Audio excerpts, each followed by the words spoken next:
This is a tutorial on how to use Adobe Premiere Pro to edit your Claymation still images into a video. We're going to go to our type bar down here and type Adobe Premiere. And notice there's two Premieres, Premiere Rush and Premiere Pro. We want Adobe Premiere Pro. Double click that, takes a moment to open. In the upper left-hand corner, you'll see the New Project button in blue. Go ahead and select that. In the upper left-hand corner, you'll see where we can type in a project name, change Untitled to Claymation. In the bottom left-hand corner is the Create button. Click Create. Now, the first thing we need to do is change the import settings for our still images.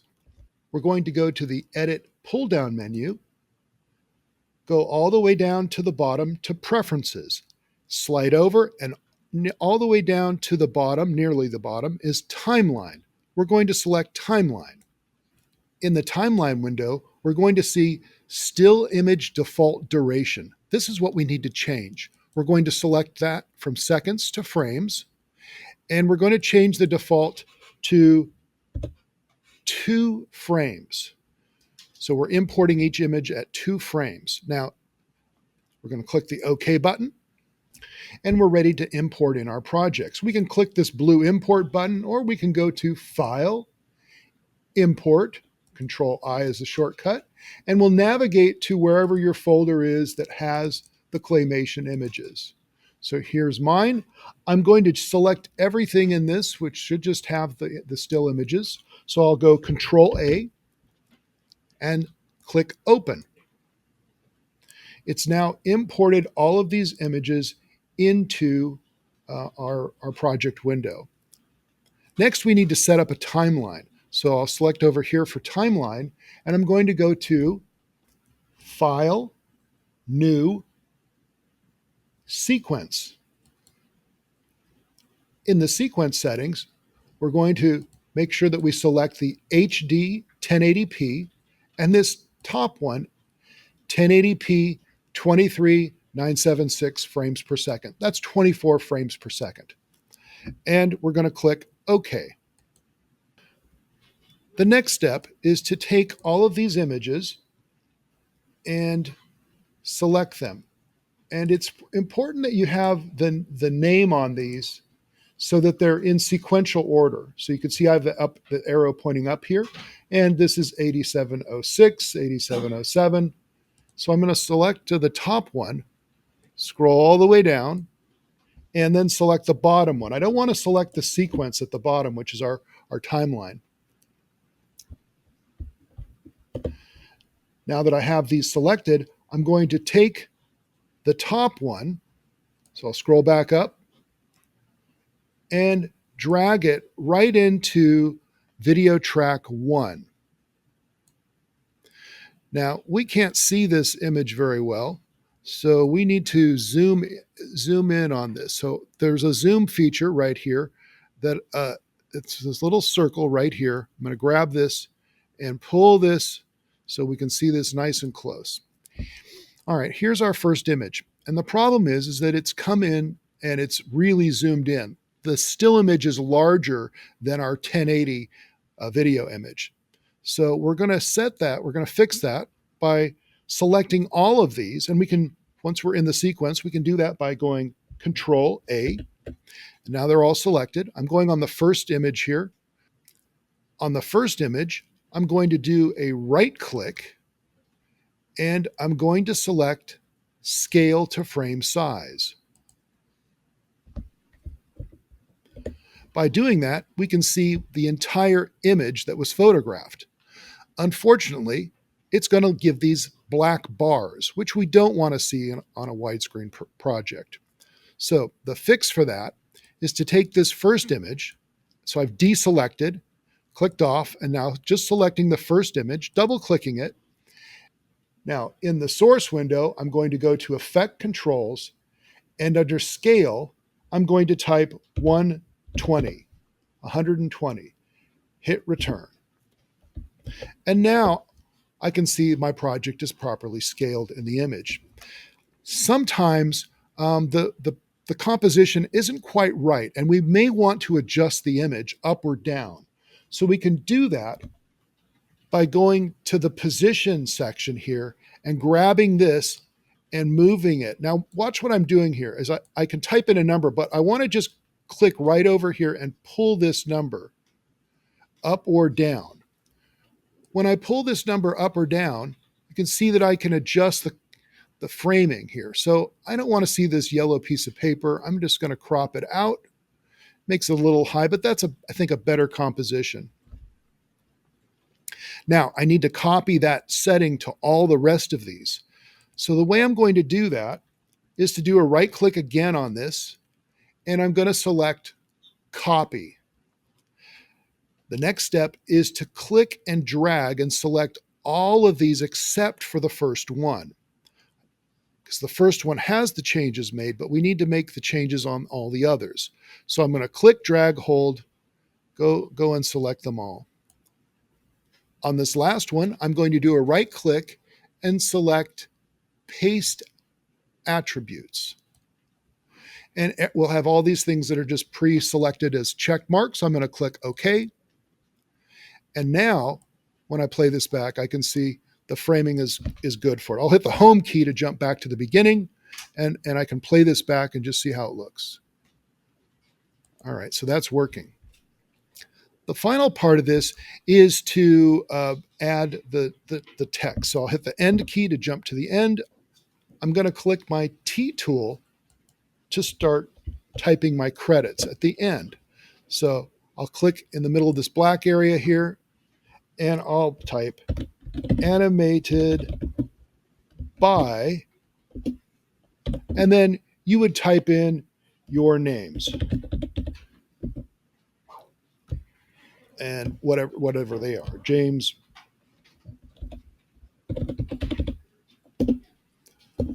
and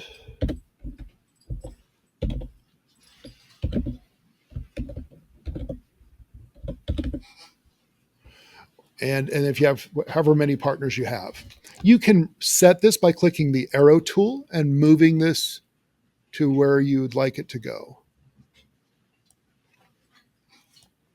The final part is to add sound effects and music. So, and particularly the sound effects are what's going to give this a sense of life. To find sound effects, you can go to freesound.org, which does require you to create a free account.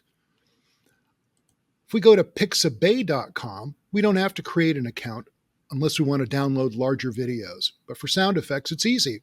We're going to go to the sound effects tab, and then I'm going to need a rolling ball for this sequence. So as I look at this, I can see here's one, and I can test these out and see if they sound good. That sounds like that'll work. I'm going to go ahead and click download. It's going to give me an MP3 file, and that'll drop into my downloads folder. So if I open that up, I can move that by going Control X and moving it into my documents folder and into my Claymation project. And I'll paste it here.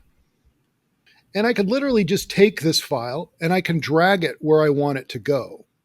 But a better way of doing this would be importing this. So I'm going to go to File, Import, or Control I, find that file, and I've imported it in here. I'm going to double click to load it into my source window.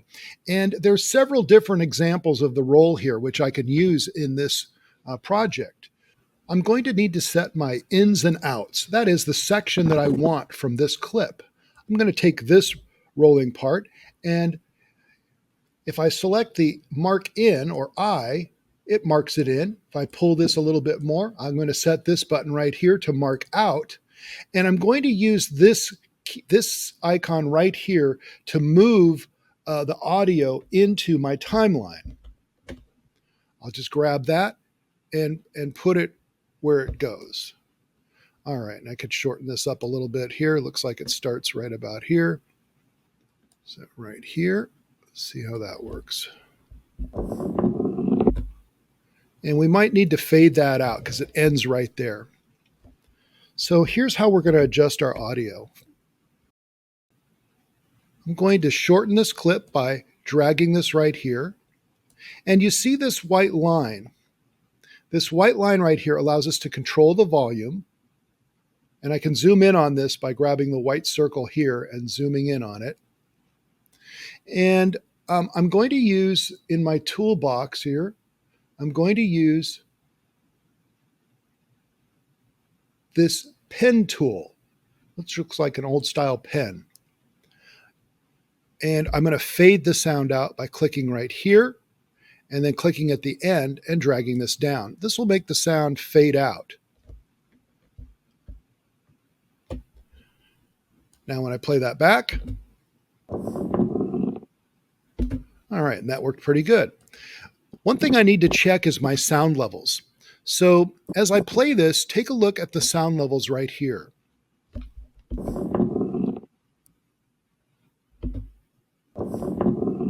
We want our sound level averaging at -12 dB, which this file does. That may be too loud for this sequence, but in this case, it's probably fine. If we're going to lay in music, it will increase the sound, and so we may need to bring this down a little bit later. So to adjust the sound level, I'm going to switch from my pen tool and go back up to the arrow tool and take this white line right here and pull it down. Sometimes it's easier to grab right here to make this a little larger. So I'm going to pull this area right here. So I've just got to grab this area right here, pull it down. And now I've got a wider area to just kind of grab and click. So you can see as I hover over here, it says you can bring it up or down. And I could, make it a little bit louder or a little bit quieter by bringing this up or down. When you're ready to finish your project, you're going to go to File, scroll down to Export, and then select Media. In the File Name section, give your project a name, keep the .mp4 extension, go to Locations, and select a location. You could put it in your Downloads folder or in your Documents folder.